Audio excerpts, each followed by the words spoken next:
সভাপতি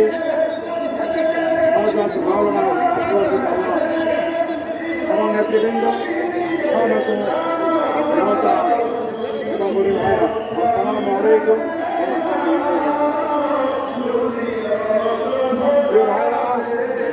আজকে দেশ মুক্তি লাভ করেছে দেশের হাত থেকে।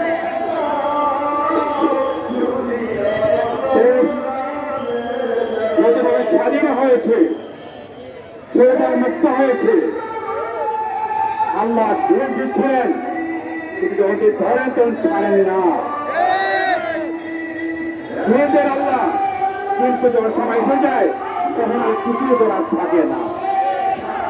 আমাদের অনেকে চিন্তায় ছিল কিভাবে দূর করা যাবে এই ছেলেদেরকে। আল্লাহ ব্যবস্থা করে দিলেন ছাত্রদের আত্মত্যাগের মাধ্যমে, ছাত্রদের মাধ্যমে, জনগণের আত্মত্যাগের মাধ্যমে ছেলেটার মুক্ত হয়েছে বিগত 5ই আগস্ট। প্রিয় ভাইরা, এই ছেলেটার কি করেছে এই বলার প্রয়োজন নাই। এই স্বৈরাচারের প্রধান ব্যক্তি শেখ হাসিনা চেষ্টা করেছিল সে আমেরিকা দিয়ে হাজার হাজার মানুষ মেরে পড়ে থাকার জন্য, কিন্তু সেনাবাহিনী রাজি হয় নাই।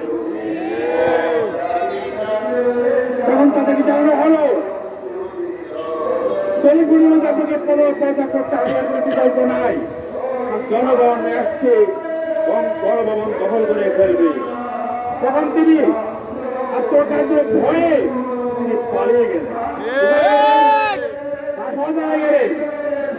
তার যারা সমর্থক, তার যারা পৃষ্ঠপোষক, যাদের কল্যাণে তিনি ক্ষমতায় ছিলেন, তাদের কাছে ফিরে গেলেন। শুনতে পাচ্ছি ভারত সরকারও তাকে রাখতে রাজি না। আমেরিকা তার ভিসা বাতিল করেছে, ইংল্যান্ড তার ভিসা দিতে রাজি হয় নাই। ভারতও বলছে তিনি দেশে থাকতে পারবেন না। আমরা আবেদন করব গণমানিত অন্তরীণ সরকারের কাছে আপনারা দ্রুত তার বিরুদ্ধে মামলা করুন, হয়তো দাবি করে তাকে ফেরত আনার ব্যবস্থা করুন। তারা তাকে সাহায্য করেছে, খুন দাবি করেছে, ছাত্র মেরেছে, তাদের মামলা করুন, তাদেরকে জেল করার ব্যবস্থা করুন। মন্ত্রীরা তো পালিয়েছে, যে লুকিয়ে আছে, বিশেষ করে প্রধানমন্ত্রী সাহেব, সাহেব, আর তারপরে আছে আপনার আমাদের স্বরাষ্ট্রমন্ত্রী হবে তামার সাহেব। তারা পালিয়ে বাঁচতে পারবে না, তাদেরকে আটকাতে হবে, ঢুকাতে হবে, বিচার করতে হবে। গতকাল আপনারা দেখেছেন নবগঠিত অন্তর্বর্তী সরকারের উপদেষ্টা শপথ নিয়েছেন। আমাদের অভিনন্দন জানাই। আমরা আশা করব তারা প্রথমে শান্তি শৃঙ্খলা স্থাপন করবেন, সবার যানবাহন নিরাপত্তা ব্যবস্থা করবেন। এটা ইমিডিয়েট করতে হবে, এর কোনো বিকল্প নাই।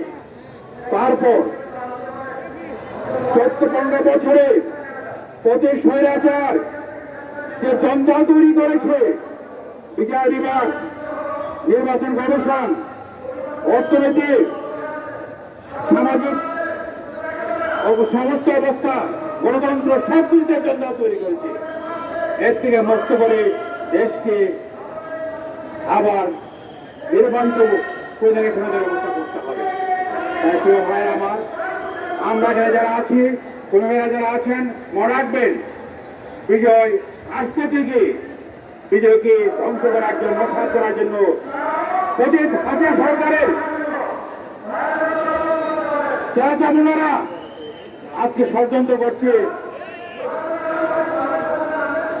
সংখ্যালঘুদের আক্রমণ চালাচ্ছে, এগুলো প্রতিরোধ করতে হবে। আজকে যারা সংখ্যালঘু আক্রমণ চালায়, তার উপাসনে আক্রমণ চালায়, তারা হচ্ছে জাতির শত্রু, তারা হচ্ছে হাসিনার দূষণ। রাখতে হবে হাসিনার দূষণে আজকে এই কাজগুলো করছে। আমাদের দায়িত্ব হবে তাদের হাত থেকে জাতিকে রক্ষা করার ব্যবস্থা করা। তাই প্রিয় ভাইরা, কথা বলতে চাই না। আজকে দেশ স্বাধীনতা লাভ করে করেছি, এই স্বাধীনতা করতে হবে, জাতির কাছে স্বাধীনতা ফিরে দিতে হবে, তাদেরকে অধিকার ফিরিয়ে আনতে হবে, দেশকে জুলুমমুক্ত করতে হবে, সন্ত্রাসমুক্ত করতে হবে, দেশকে অর্থনীতিকে সমৃদ্ধ করতে হবে, দুর্নীতিমুক্ত করতে হবে। তাহলে দেশ ভালো চলবে। আমরা আশা করি নবগঠিত অন্তর্বর্তী সরকার ক্ষমতা গ্রহণ করবেন, ওদের সাথে এগুলো সমাধান করার চেষ্টা করবে। আমরা আপনাদের সবাইকে ধন্যবাদ জানাচ্ছি।